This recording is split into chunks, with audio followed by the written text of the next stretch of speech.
On today's show, the Dallas Mavericks now down 0-2 to the Boston Celtics in the NBA Finals. Why the Mavericks lost here in Game 2, how Kyrie Irving can be better moving forward in this series, and silver linings for the Mavericks as the series shifts back to Dallas. It's all coming up on today's Locked On NBA.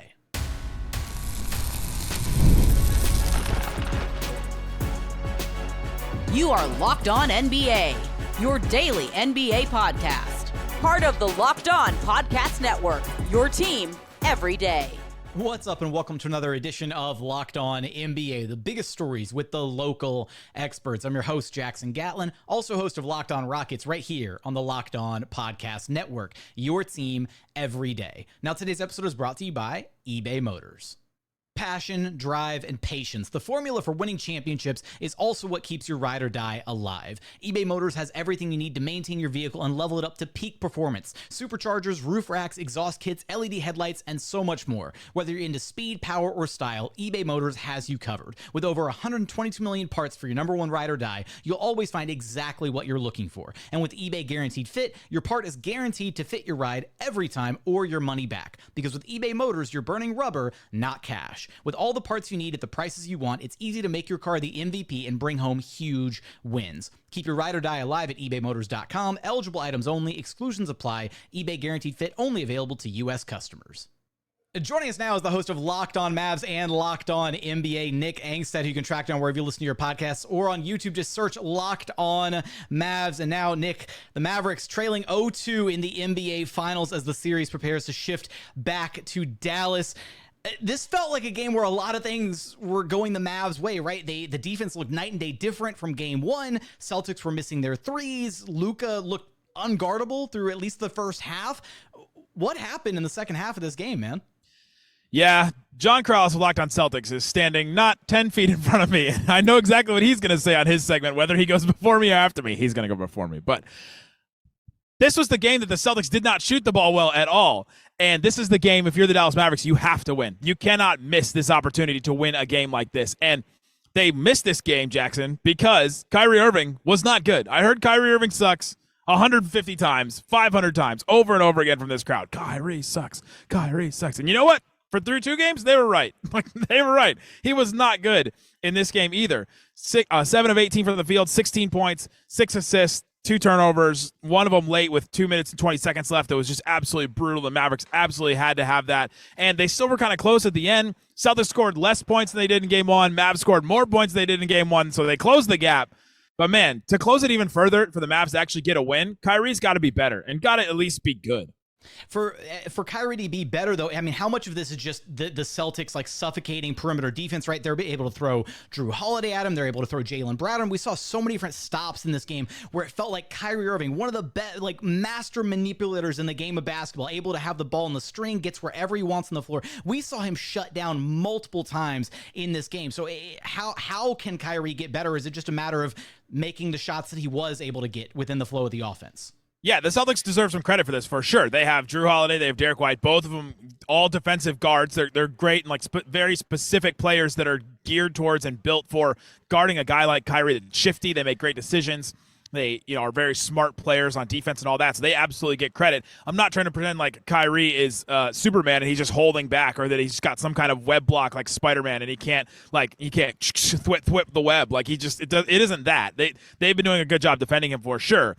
But you also can't deny that there is an element that Kyrie is feeding into this in some way because of this Boston crowd, because of the reception he's getting. He's getting booed all the time. After game one, he said, "Oh, I thought it was going to be louder." And so then the Celtics put that quote on a quote graphic in the arena. When have you seen a quote graphic in the arena, like in a game? If you've been to an NBA game, tell me if you've seen a quote graphic put on a video board. But they put it. It was blue and Kyrie's face behind it. It had, I thought it was going to be louder in game one. That quote.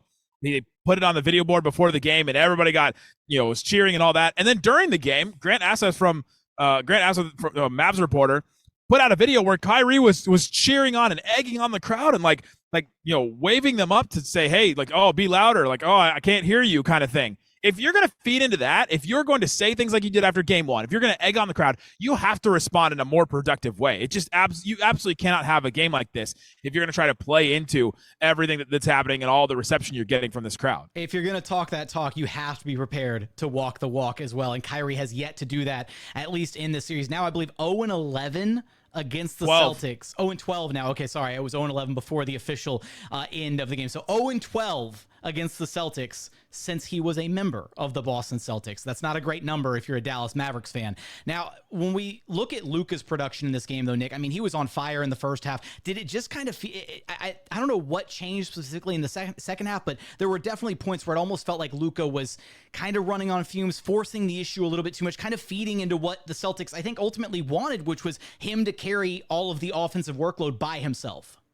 Yeah, Luka, 20 points in the first 14 minutes of the game, 3 points in the fourth quarter, right? Like, he was running on fumes, and he was running on adrenaline or whatever German injections that he went and got at some point. Like, he's been dealing with this knee injury and an ankle injury. He's been on the injury report every single game, so in the playoffs, we can't pretend like that's not something that's happening. It sounds like an excuse now when they're down 0-2 in the finals, but he has been dealing with that, and also he was dealing with a chest contusion that made him on the injury report. He was probable, and then he got downgraded to questionable, and he was wincing out there like shooting before the game. I was standing there watching him. I posted some videos at Nick Van Exit on Twitter, and he was wincing. You could tell that he was just in some discomfort. He missed 4 free throws, which is not new for Luka in the regular season, but in the playoffs, he's been very good shooting free throws, and he got a lot of his shots through step backs, through turnaround fades, and his shot and his touch was just money in the first half, just absolutely dealing over and over and over again. The Celtics had to adjust to that. They sent double teams to him at the end of the second quarter. He had to adjust, and so he got 11 assists, 10 more than he got in game one. So that was a change.